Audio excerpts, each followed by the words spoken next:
I'm Logan Crawford, and right now on the Spotlight Network, we're diving into a heartfelt and inspiring story about trust, integrity, and the power of keeping your word. The name of the book, My Promise to Emily. It's written by a terrific author. His name is Calvin Dudley. In the book, he shares a touching real-life experience that highlights the importance of honoring promises and the life lessons that come from them. This deeply personal book will resonate with anyone who values faith, integrity, and the impact of their words.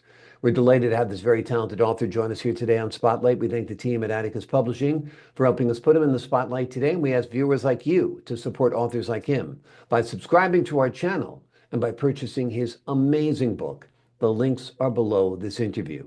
And be sure to download the Spotlight Network TV app, streaming on Roku, Apple TV, and Amazon Fire TV. Calvin, thank you so much for joining me here today on Spotlight. I'm honored.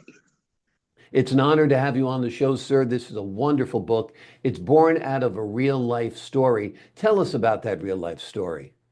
Well, the real life story is it was the last day of school. 20% of the story is about Mr. Dudley as a school teacher. And I decided to go home and just go fishing.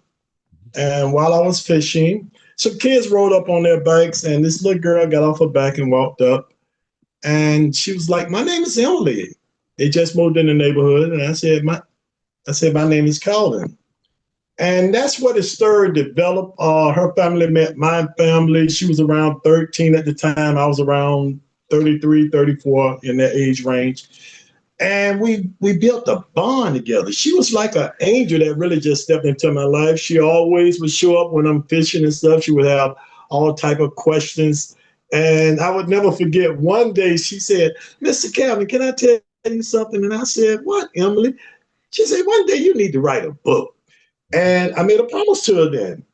I said, "Emily, you know what? That's down the road. But when I write that book, you're going to be a major part of it." And that's how everything got started. Wonderful, wonderful. Well, give us an overview of the story you wrote in My Promise to Emily.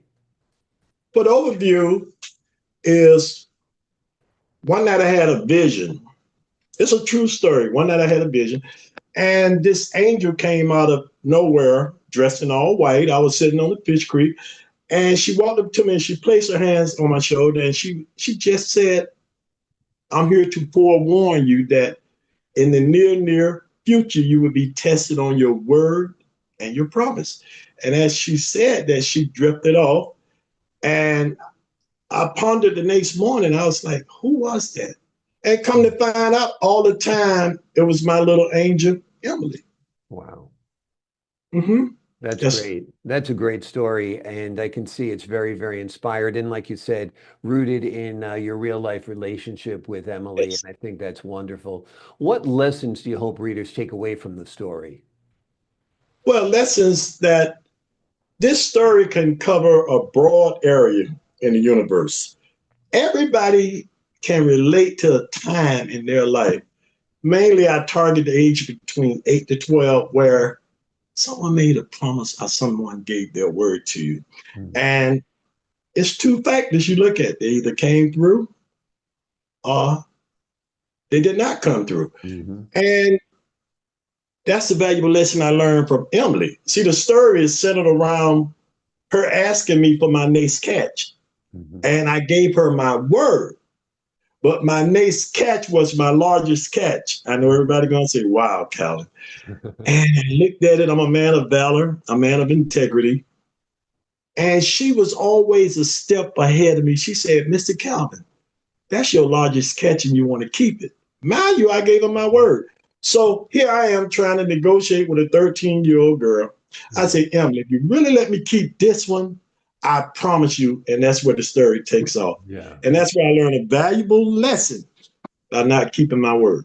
exactly. Why do you believe trust and integrity are such powerful values?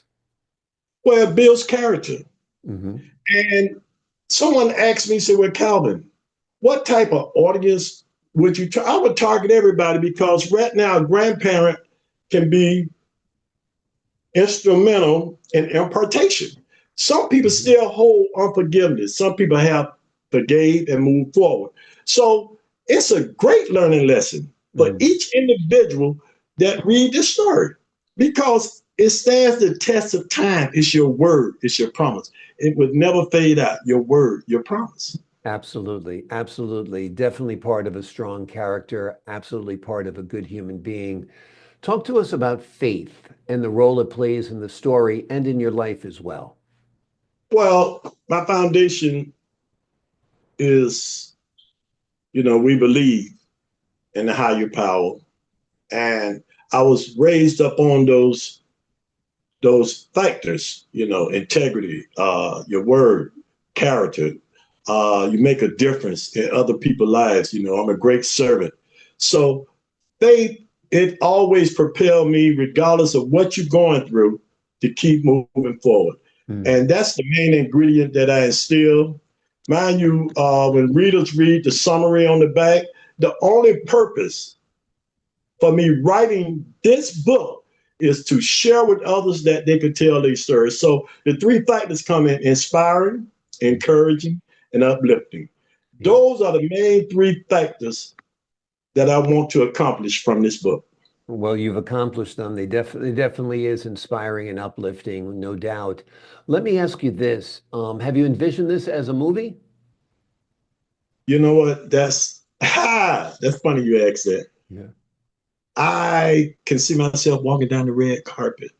I'm just one person away, one vision away, one prayer away from Yeah. a great movie because it's there. Someone will come along and pull it from the studio shelf, or someone say, "Well, Mm. you know what? We could do something with this." A Yeah. promise, my Yeah. promise. So I look forward to it.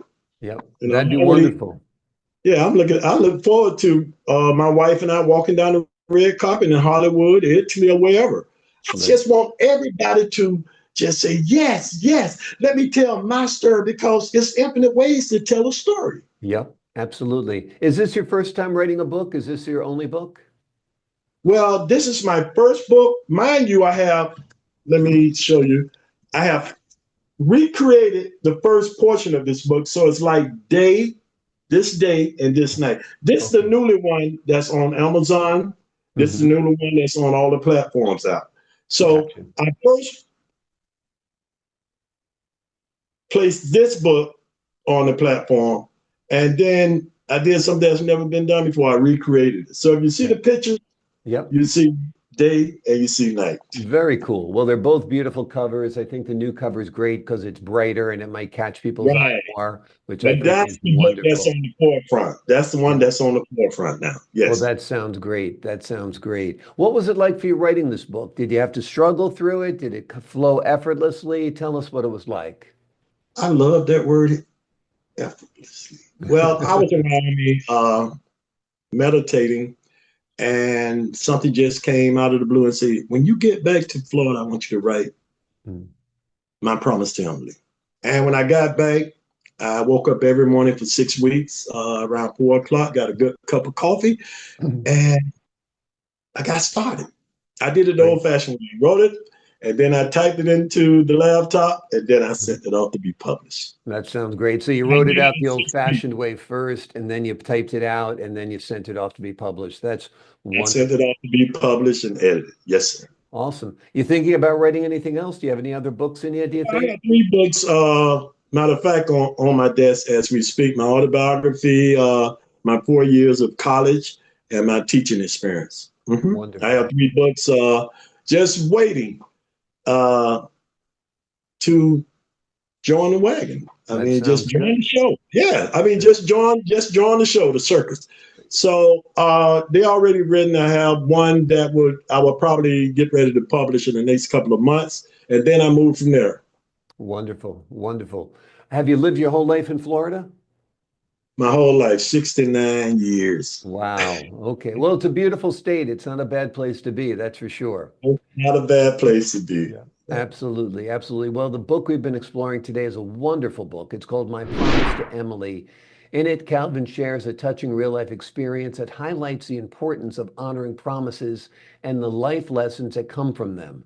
This is a deeply personal book that will resonate with anyone who values faith, integrity, and the impact of their words. Calvin, thank you so much for joining me here today on Spotlight. And I'm so honored to be here. And all of the readers out there, hey, let's do this thing. My promise to Emily. Exactly, exactly. All right. The links to the book are below this interview, folks. It's a wonderful read. You'll just love it. It's highly recommended.